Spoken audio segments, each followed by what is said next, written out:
जय हिंद एवरीवन। आज के इस वीडियो में हम बात करने वाले हैं प्रेपोजिशन के 30 हार्ड प्रैक्टिस क्वेश्चंस के। ठीक है, तो इससे पहले मैंने प्रेपोजिशन को आपको डिटेल में बता दिया है कि प्रेपोजिशन होती क्या है और उसको यूज़ किस तरीके से कहाँ पे किया जाता है। ठीक है, तो इससे पहले वाली अगर आपने वीडियोस नहीं देखी है प्रेपोजिशन की तो मैंने 2 वीडियोस ऑलरेडी अपलोड कर दिए, तो वो जाके सबसे पहले आप देख लेना। ठीक है, तो आज के इस वीडियो में हम बात करेंगे इसके क्वेश्चंस की कि हार्ड लेवल पे भी अगर हमारा एग्ज़ाम आता है तो उसके प्रेपोजिशन किस हिसाब से आते हैं। तो देखो, मैंने इंग्लिश में काफ़ी सारे मॉक टेस्ट करवा दिए हैं ऑलरेडी, तो आज से हम कुछ ऐसे इंपॉर्टेंट टॉपिक्स को अलग से हम कवरअप करने वाले हैं ताकि जो इंपॉर्टेंट क्वेश्चन है वो आपके मिस ना हो जाए। ठीक है, तो आज हम करने वाले हैं इसमें प्रेपोजिशन, और हमारा जो फर्स्ट क्वेश्चन है वो क्या कहते हैं, the officer was accused dash taking confidential documents. तो हमारे पास है यहाँ पे 4 ऑप्शन। अब आपको बताना है इन चारों में से आंसर क्या होगा।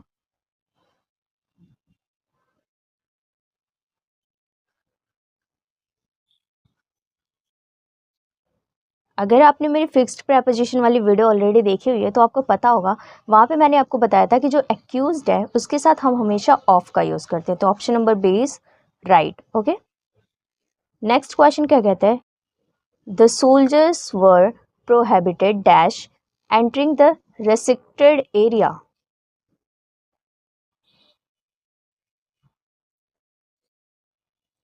Okay, option number C is right. Prohibited के साथ हमेशा फ्रॉम का यूज़ किया जाता है, या फिर एंटरिंग के साथ फ्रॉम का यूज़ करते हैं। एंटरिंग, एंटर इन भी होता है, एंटर फ्रॉम भी होता है। ठीक है, तो फ्रॉम का यूज़ हम करेंगे। इसमें क्वेश्चन कहता क्या है कि the soldiers was prohibited entering the restricted area में जो सोल्जर्स हैं वो मना करते हैं। राइट। ओके, नेक्स्ट क्या है, he is proficient dash handling sophisticated equipment.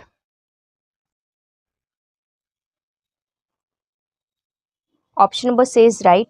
Proficient के साथ हमेशा इन का यूज़ किया जाता है। ठीक है, ये है fixed preposition. Next question number 4 क्या कहता है, the commander instead maintaining strict discipline, यानी the commander instated dash maintaining strict discipline. आपके पास 4 ऑप्शन है, फोर्थ ऑप्शन है हमारा विथ। मैं यहाँ पे लिख रही हूँ। ठीक है,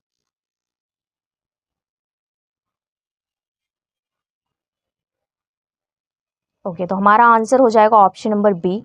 यहाँ पे इंसिस्ट होता है या फिर इंस्टिटेड है, इंसिस्टेड है, तो इन सब के साथ ये वैसे थर्ड फॉर्म दे दी गई है, बट यहाँ पे जैसे इंसिस्ट है इनके साथ हमेशा ऑन का यूज़ किया जाता है। ये है फिक्स्ड प्रेपोजिशन। ठीक है, ओके। फिफ्थ क्वेश्चन क्या है, the success of the mission depends dash accurate intelligence.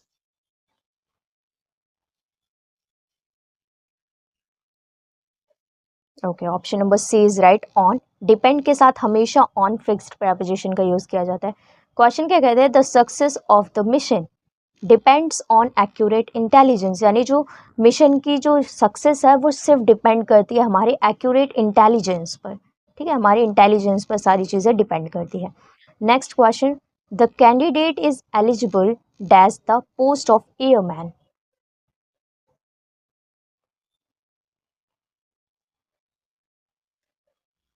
Okay, option number C is right, four. The candidate is eligible for, अभी हम लोग कहीं पे भी देखते हैं ना, eligible for air force examination, eligible for COET, like that. आप कोई भी एग्जाम दे रहे हो तो एलिजिबल के साथ हमेशा फॉर का यूज़ किया जाता है। राइट। ओके, नेक्स्ट क्वेश्चन क्या कहता है, the officer is responsible dash the safety of his team. Fourth option है हमारा 2। ठीक है, तो the officer is responsible dash the safety of his team. Answer हो जाएगा हमारा option number B, responsible for. ये मोस्ट इंपॉर्टेंट वर्ड है, ये याद कर लेना अच्छे से ना, बिल्कुल ये वर्ड्स ना अच्छे से ना आप लिख लेना कहीं पे। ठीक है, तो जो इसमें क्वेश्चन क्या कहता है, the officer is responsible for the safety of his team. जो ऑफिसर है वो रिस्पॉन्सिबल है टीम की सेफ्टी के लिए। The villagers were deprived dash medical facilities.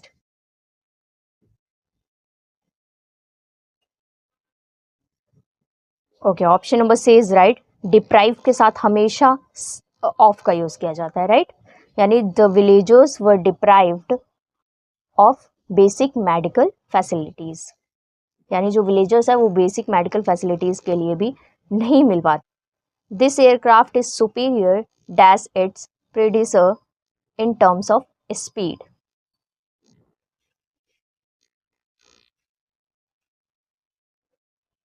Okay, option number C is right to. जब भी मैंने आपको हर जगह बताया, जब भी, और ये मोस्ट इंपॉर्टेंट, IOR, OR या फिर ER, कहीं पर भी हमें ये तीनों चीज़ में से कोई भी वर्ड, किसी भी वर्ड के लास्ट में ये चीज़ें दिख जाए तो वहाँ पे हमेशा टू का यूज़ होगा। ये फिक्स्ड है, जैसे सुपीरियर, जूनियर, प्रेफीरियर, इस टाइप से जो हमारे वर्ड्स होते हैं इंपॉर्टेंट वर्ड, उनके साथ में हमेशा इनका यूज़ होता है। एक और मोस्ट इंपॉर्टेंट वर्ड है, वो है प्रेफरेबल, वो भी याद रख लेना, ठीक है, एग्जाम के पॉइंट ऑफ व्यू से मोस्ट इंपॉर्टेंट है, ये भी काफ़ी बार हमारे एग्जाम में पूछ लिया जाता है। ओके, नेक्स्ट क्वेश्चन है हमारा, ही prefers working at night dash working during the day. Okay, आपके पास है 4 option.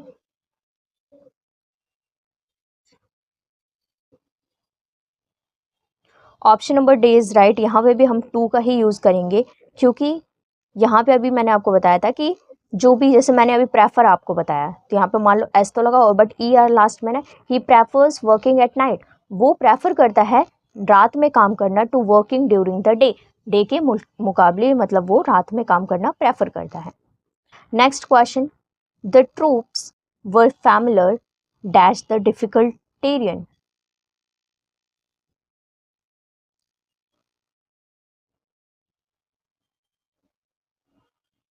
Okay, option number C is right with, ठीक है, जो फैमिलियर है मतलब the troops were familiar with the difficult train. Okay, next है क्वेश्चन नंबर 12, क्या कहता है, the government must comply comply dash the court's order.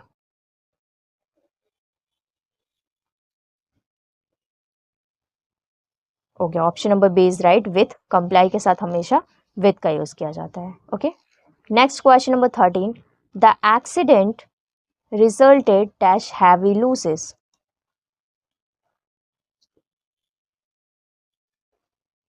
Okay, option number A is right, result के साथ हमेशा, या एक्सीडेंट इन, ठीक है, रिजल्ट के साथ हमेशा इन का यूज किया जाता है। द एक्सीडेंट रिजल्टेड, यानी जो एक्सीडेंट है उसका रिजल्ट क्या निकला, इन हैवी लूजेस, यानी उससे बहुत ज्यादा लॉस हो गया, ठीक है, तो हैवी सा उसके साथ लॉस हो चुका है, तो option number A is right.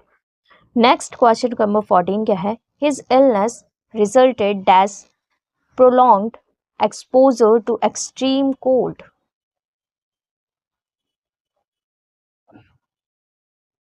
Okay, option number B is right. अब यहाँ पे फ्रॉम का यूज किया गया, अब आप कहोगे यहाँ पे तो रिजल्ट था, बट यहाँ पे तो हमने इनका यूज किया, बट यहाँ पे हमने फ्रॉम का किया, क्यों, क्योंकि देखो यहाँ पे एक्सीडेंट था, किसी अगर एक्सीडेंट की बात की जा रही है तो हम वहाँ पे इन का यूज करेंगे, यानी किसी चीज से किसी कुछ होना, ठीक है, और यहाँ पे क्या है, इलनेस है, यानी उसे बीमारी हो, मतलब उसे कोल्ड हो रहा है, समझो, ठीक है, इलनेस क्या है, उसे बुखार आ रहा है, ऐसा कुछ हो रहा है उसे, तो इसमें क्या है, इसका जो रिजल्ट हो जाएगा वो फ्रॉम में हो जाएगा। अगर कोई बीमारी के सेंस में हम लेते हैं तो वहाँ पे हम फ्रॉम का यूज़ करते हैं, कोई भी डिसीज़ है, कुछ भी बीमारी है, उसमें फ्रॉम का यूज़ करेंगे। एंड देन किसी चीज़ से आपको कुछ हो रहा है, लाइक आपका एक्सीडेंट हो गया, आप कहीं गिर गए हो, तो फिर वहाँ पे हम इन का यूज़ करेंगे, राइट। ओके, 15 क्वेश्चन क्या है, the instructor warned the recruits dash the dangers of careless handling. ठीक है, अब आपके पास है 4 ऑप्शन, आप मुझे इसका आंसर बताएं।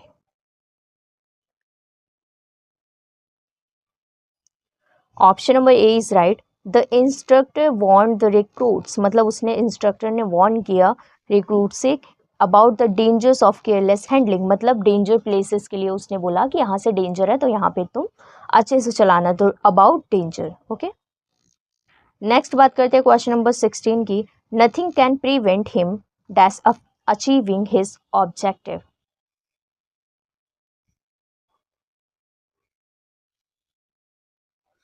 ऑप्शन नंबर से इज राइट, प्रिवेंट के साथ हमेशा फ्रॉम का यूज होता है, ये है fixed preposition, right. Okay, next question number 17 क्या कहता है, the committee consists dash 5 senior officer.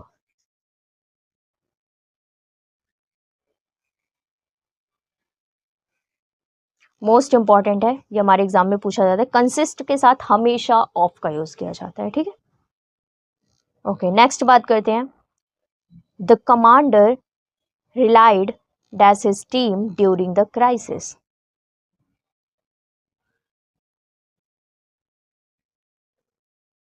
Okay, option number B is right on rely. ठीक है, RELY, रिलाई या फिर रिलाइड, दोनों के साथ ये मतलब इसका बस फॉर्म चेंज हो गया है, रिलाई का रिलाइड हो गया, ऑप्शन वो आपकी थर्ड फॉर्म आ चुकी है। बाकी रिलाई या फिर रिलाई किसी के साथ भी हम हमेशा ऑन का यूज करते हैं, ये है हमारी fixed preposition, right. Okay, question number 19 क्या कहता है, the decision was contrary dash the established rules.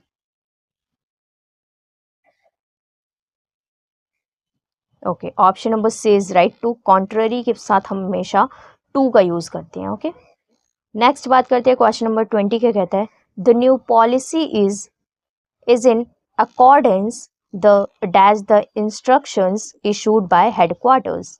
मतलब जो न्यू पॉलिसी है is in accordance the instructions issued by the headquarters. Okay, आपके पास है टोटली 4 ऑप्शन, विद है 4 है, ठीक है, आप बस इतना देख लो, मैं यहाँ पे एक विद लिख रही हूँ, एक 4 है, option number C and D. Okay, तो हमारा आंसर होगा विथ, क्योंकि the new policy is in accordance with the instructions issued by headquarters. मतलब जो न्यू पॉलिसी निकाली गई है वो किसके साथ निकली गई, हेडक्वार्टर्स के द्वारा निकाली गई ना, तो हम साथ का यूज करेंगे, right. Okay, next question number 21 क्या कहते हैं, the two reports are at variance dash each other।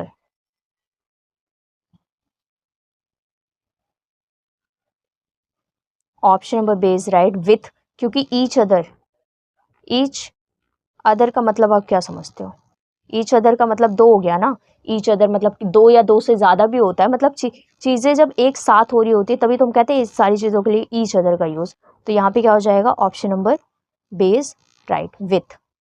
Okay, next question number 22 क्या कहता है, the soldiers acted dash behalf of the entire unit. Option number D है हमारा eight.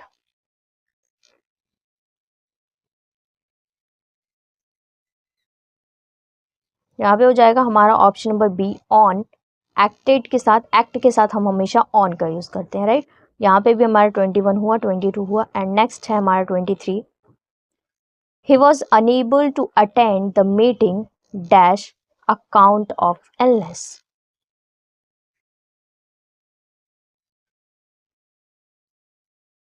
Option number A is right, जब भी हम लोग इस तरीके से अनेबल की बात करते हैं या अटेंड, अनेबल आप छोड़ो, अनेबल भी होता है बट अटेंड याद रखना, अटेंड के साथ हमेशा ऑन का यूज होता है, ठीक है, अटेंड ऑन मीटिंग या फिर अटेंड द मीटिंग ऑन, इस टाइप से हम यूज करते हैं, ठीक है, ऑन का यूज होगा।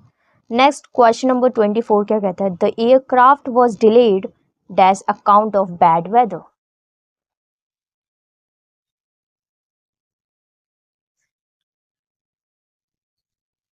Option number B is right, again on का यूज करेंगे, डिले के साथ हम हमेशा ऑन का यूज करते हैं, ठीक। तो द एयरक्राफ्ट वॉज डिलेड, जो एयरक्राफ्ट है वो डिले हो गई, क्यों, अकाउंट ऑफ बैड वेदर, मतलब बैड वेदर की वजह से वो जो एयरक्राफ्ट है वो डिले हो गई। नेक्स्ट क्वेश्चन नंबर 25 क्या कहता है, the officer acted dash virtue of the powers granted to him.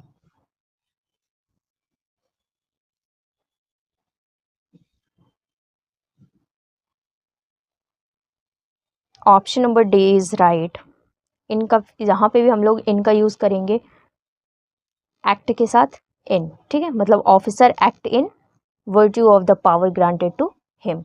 Okay, next question number 26 क्या है, the old equipment was replaced dash lieu of the damaged machinery।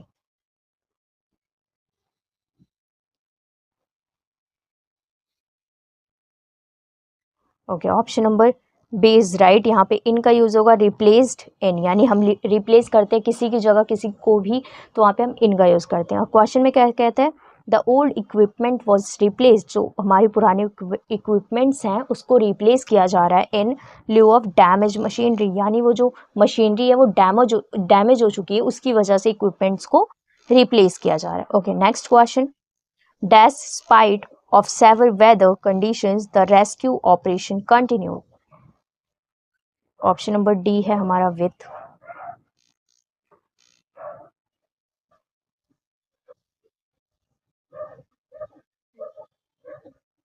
Okay, option number A is right. In spite होता है, हमेशा spite के साथ इन का use किया जाता है, जैसे आप सबको पता है ड्यू टू होता है, ठीक है, due to, in spite, owing to, इस टाइप से हमारे जो वर्ड्स होते हैं ये होते हैं, ठीक है। ओके, नेक्स्ट बात करते हैं, क्वेश्चन नंबर 28 क्या है। The decision was taken irrespective dash personal interest.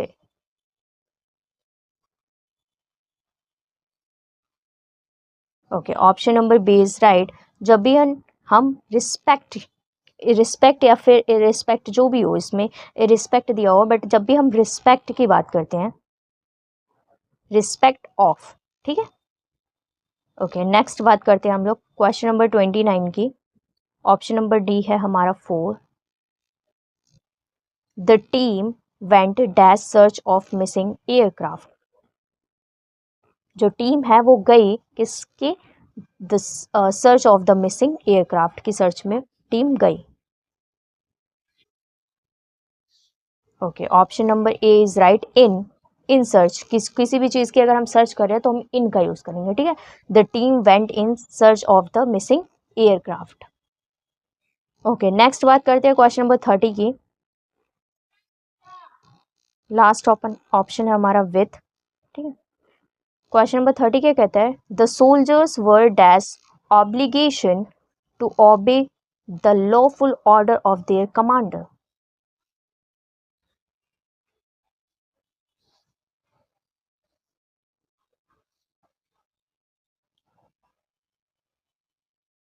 Okay, option number A is right, under. अब यहाँ पे क्वेश्चन में कहता क्या है ये समझो। The soldiers were under obligation to obey the lawful order of their commander, यानी जो सोल्जर है उसने अंडर ऑब्लिगेशन रहते हुए ओबे यानी माना, क्या, लॉफुल ऑर्डर, जो उन्होंने ऑर्डर दिया था उसको माना, ठीक है। ऑर्डर ऑफ देयर कमांडर, उसने जो उनके कमांडर ने जो उसने जैसे जो उनके कमांडर थे उन्होंने जो उसे ऑर्डर दिया वो उसने माना, ठीक है। ओके, तो ये थे टोटली 30 क्वेश्चन जो कि मैंने आपको करवाए। इसमें मेनली मेरा ये फोकस था कि फिक्स्ड प्रेपोजिशन के साथ साथ मैंने आपको समझाया है कि प्रेपोजिशन किस हिसाब से हमारे एग्जाम में पूछी जाती है, फिलर्स के फॉर्म में, ठीक है। तो ये थे सारे इंपॉर्टेंट प्रेपोजिशंस। तो आपके 30 में से टोटली आपने कितना स्कोर किया वो मुझे आप कमेंट करके ज़रूर बताना, ठीक है, ताकि मैं भी ये देखूं कि आपकी पढ़ाई किस तरीके से है। और सबसे ज़्यादा आपको पता होना चाहिए कि आपकी प्रेपोजिशन किस हिसाब से तैयार है। और इससे पहले मैंने वोकैब की काफ़ी सारी वीडियोस ऑलरेडी डाल दी है, तो प्लेलिस्ट जाके चेक कर लिया करो, उसमें ऑलरेडी सारी चीज़ें आपको मिल जाएंगी, ठीक है। तो मिलते हैं नेक्स्ट वीडियो में, तब तक के लिए जय हिंद, जय भारत।